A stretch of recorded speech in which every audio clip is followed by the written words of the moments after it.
May 20th will be my father's 115th birthday, if he was still with us. And I wanted to read a couple of poems. Uh, One for him, of course, couldn't cover the Oklahoma rule and get one for Mom, and I think I'm going to throw one in and get one for my son.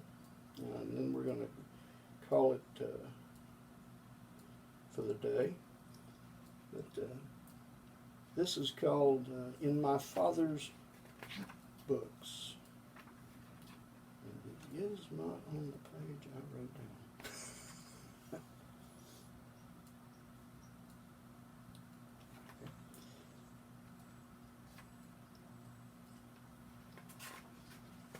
In my father's books, I found his stolen words, his voice, and pencil marks on margined pages echoing like a rifle shot through trees. And I read lines my father's once blue eyes faded gray, held in the coming light of winter. Words from these pages burned into him, oils from his rough fingertips bled into this paper where he rises now.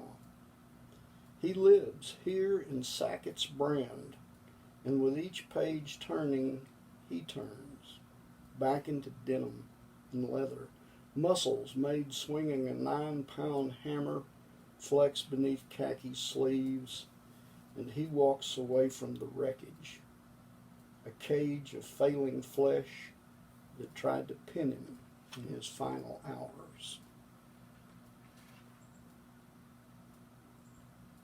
One for Mom, a rare rhyming poem, even won a best rhyming poem thing one year. Usually when I rhyme, it's accidental. It starts with an epigraph from a Johnny Cash song. At my door the leaves are falling, a cold wild wind will come. Sweethearts walk by together, and I still miss someone.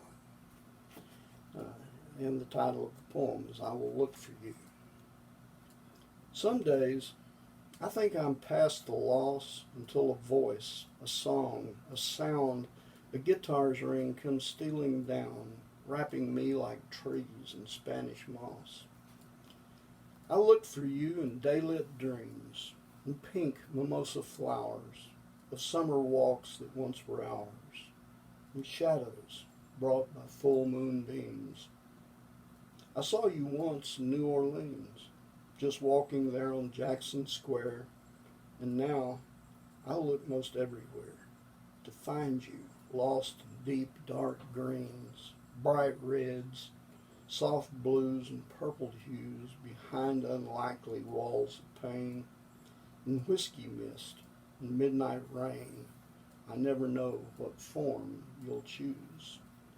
I search the stars and skies of gray. I watch the winds that lift the leaves and come to know my hearts believe there is no end, just close of day. Both of those poems are in this book and this book. That's one I use in class all the time. If you're enrolling in my class, you need a copy of that book because I need the money. And the last one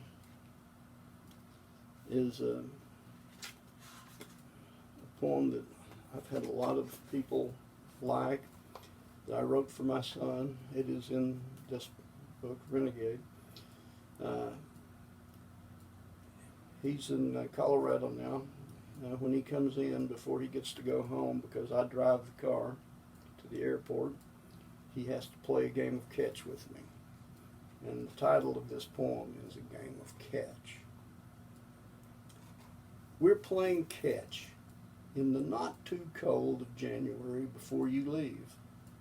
Between the throw and the catch and the throw, ribbons of light ride from ball to glove, binding us. It is in these moments I feel the blood in my veins being carried in that spinning sphere, humming toward you, racing father to son, on winter light, connecting life and flicker and flash. Sun on leather. I know spring will find Colorado a further throw than my aging arm could ever make. So today I am content to step outside and toss a baseball back and forth across our 30 feet of fallen leaves here in Oklahoma, keeping us who we are, stitching the Red River to the Rocky Mountains. So those are all among my latest. I'm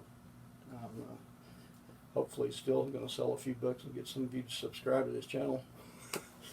And otherwise, we'll be back with more later. My producer, Mr. Garner, has informed me that we're going to do thousands and thousands and thousands of these. It's the only way he can earn his six-figure income.